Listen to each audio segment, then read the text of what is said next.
Bob Weissbourd is president of the economic development firm RW Ventures. In over 2 decades there, he has worked in nearly 30 cities and hundreds of neighborhoods. The firm specializes in technical economic analysis of urban assets and markets on behalf of policy institutions, foundations, governments, and business. It manages major national projects on drivers of change in neighborhoods and regions. Also focuses on specific sector opportunities such as digital excellence. These are all things Chicago is doing great on, right, Bob? Digital excellence, green buildings, and development finance. Actually, not bad in some of those areas. As a developer, Bob has practical experience in finance, housing, labor force, retail, and policy, among other areas. As a senior fellow at the Brookings Institution's Metropolitan Policy Center, he leads a national initiative on metropolitan business planning, which studies development trends in Seattle, the Twin Cities, and the Cleveland region. So, Bob, I don't know if you're going to get up there or if you want to speak from your... Okay. So thank you. So thank you, David. Thank the University of Chicago and the Harris School for sponsoring this and inviting me, and thank all of you for sticking with us. And it still looks reasonably clear out there, so I'm hoping we can get through this. When David asked me basically in 5 minutes to informally make some comments about the changing role of the economy and its implications for government, to set up a discussion, I was feeling more than a little challenged. And fortunately, my job got a whole lot easier because Ed Glazer just said about 3/4 of what I wanted to say, and the mayor said the rest of it this morning. So what I'm going to do is very quickly lay out a logic that's kind of 5 points that we can then talk in more detail later. The first one is that we're not in our father's economy. We are in a knowledge economy, and that's a fundamentally different thing.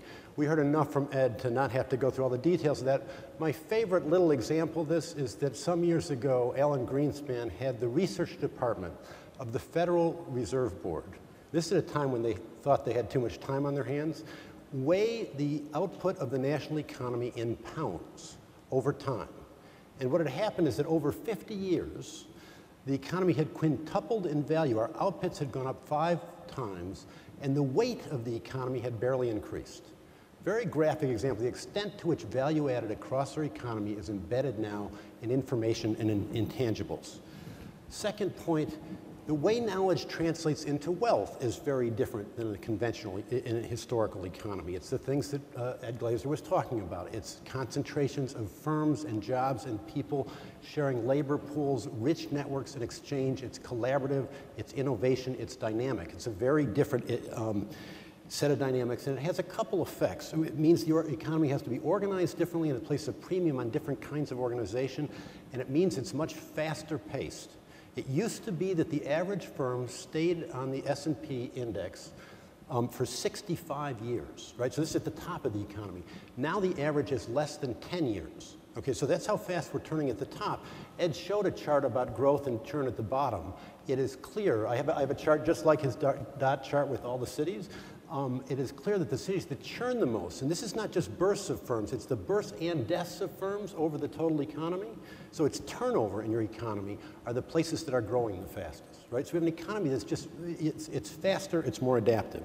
So that has implications for the institutional infrastructure that supports the economy. This is the third point. The private sector figured this out 15, 20 years ago. There's a slew of books over the last decade.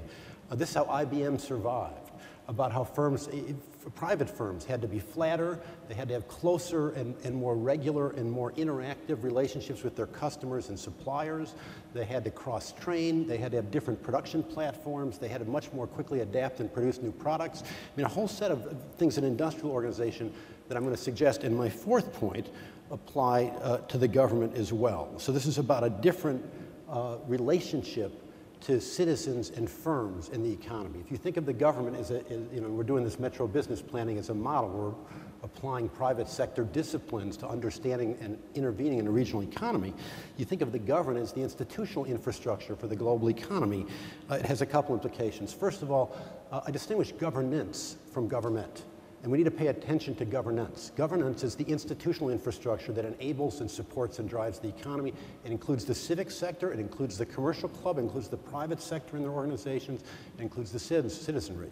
So that government needs to pay attention to how it enables firms and citizens to engage in governance. And it really, in the best places, I just gave a speech for Martin Luther King's Day in Portland. And I was talking about this point, and afterwards someone came up to me and pulled out their iPhone, hit their app button, open an application. The city of Portland now has an application where anyone, they see any problem, they can immediately enter it and send it to the right department in city government. It can be a pothole, it can be a crime, it can be an observation about what government needs to do. This happened in San Francisco. There's a lot of cities now who are doing this. Community policing, community health, there's a lot of different ways in which cities are kind of flipping bottom up how people are engaged in and how they're enabling much more collaborative activity. This is something, by the way, let me pause. I want to make some closing comments on Chicago. So before I get there, real quickly on implications for government. First one, different governance. Second one, intentionality. Used to be the economy kind of took care of itself. I don't know if people noticed this. This is in Ed's work and also in some work I did with Chris Berry a couple of years ago. This is something we can... it used to be labor and capital have diminishing returns. They go to the places they're underutilized, and it used to be cities leapfrog. They converge over time. Starting 10, 15 years ago, cities started to diverge because knowledge resources build on themselves. You want to be, it's exactly what Ed was talking about. Both knowledge workers and firms make a wage premium and a profit premium being near other people and jobs like them. So the cities that are getting ahead are staying ahead. They keep attracting resources. You don't want to go to somewhere where there aren't people like you. It means you need more intentionality. Okay, it means as a matter of governance, different places are specializing, they have different things they're good at. It means you have to understand your own assets and build from your own assets and stop kind of smokestack chasing and competing for a limited number of big firms. You need much more intentional strategies built around your own assets. So you need a governance that's capable of that kind of intentionality. Third, it means you need to compete on value added. Okay, Romer years ago wrote I'm going to really not do this justice quickly, but a Nobel Prize winning economist wrote an article about how you kind of grow your economy by inventing things or by making them. You know, this was the North and the South years ago. This was the U.S. and the developing world. I'm simplifying a lot. But the idea that you can compete on low cost may be true in some places in stages of development, but it's not true of a place like Chicago. So the comment that was just made about the tax value proposition in bundle is exactly right. Businesses go to places where they get a good value for their taxes. You're not just competing on low cost. They will pay more taxes, and for good reason, if they get more productive workers, if they have better infrastructure, if there's better networking and innovation ecosystem. You know, so the tax value proposition is very important and also specialized.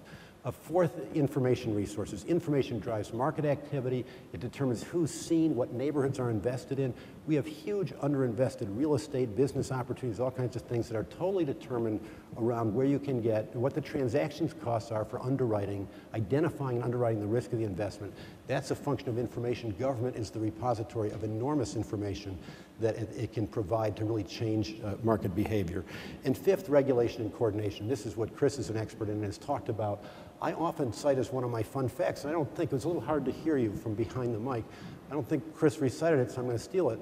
The very first line of his book, right? The first line of the book he mentioned, and I'm not going to get it exactly right, is that over the last 50 years in the United States, we have created a new government every 18 hours. Okay, 18 hours. So there's a reason there's a kind of right-wing reaction. We do have too much government. We are not governing well. A recent example is the other day, New York Times had a story about a solar panel company in Southern California, only does businesses within 50 miles of its office. Right, within 50 miles, it has 50 regulatory agencies it has to file permits with. As a result, it hires 15 full-time people just to fill out paperwork and 2 full-time people just to stand in lines. Okay, so you know there's something wrong with that picture. So my message will partly be about how we have to govern more strategically and well and engage the private sector and the civic sector and the citizenry more in our government and govern more efficiently as a result.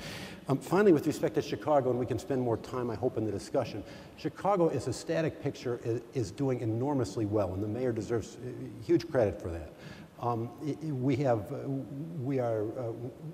a global city. We rank very high in exports. We rank very high in human capital. We have clusters. We have concentrations of industry and headquarters functions that enable us to compete with anywhere in the world. If you look at our trends in the last 10 years, we are losing momentum. This is a very important point. In my experience over 20 years, this is what actually gave rise to my thinking around how to be on this panel, or what I wanted to say on it. It used to be I wanted to go places. I spent 10 years, or part of my 10 years at Shorebank before I was doing my firm, running their consulting subsidiary. We get calls, I want a development bank, I want a development strategy. You wanted to go places that had a very strong central city and an old boy network. It wasn't good that it was boys, but it was good that there were a number of people who were closely connected that could get the deal done. And over time, what I'm finding is that the cities that operate that way, they did a good job turning in the industrial economy in a kind of Newtonian machine model where you want to manage things. They did a good job turning in toward the knowledge economy, which was still pretty large company driven, and now they're slipping. I've just been working over the last year with Minneapolis, St. Paul, great city, like Chicago, right at the top of the pack for its size. It has come together in its civic and political and business leadership and come up with a plan because it saw its momentum slipping, and it was partly about this thing. You had to know someone. It was not as welcoming of new people. I don't want to get caught on Minneapolis, St. Paul, because it's ahead of most places. But in this economy, it's very important that you tolerate risk, that you welcome new people, that you connect people across disciplines, that there's easy entry for economic activity. The mayor's been very good in some realms on this. I know Michael Kraus is here, who co-chairs his Council of Technology Advisors, a great example of an open forum that brings together a huge number of companies and entrepreneurs and people and investors. The World Business Chicago has been very effective at a different level at bringing together people. But we need to do this much more systematically and strategically, because it is a critical juncture for us to get strategic. And if we do, we have enormous assets to build from. So I hope that sets up the discussion, and thank you for your time.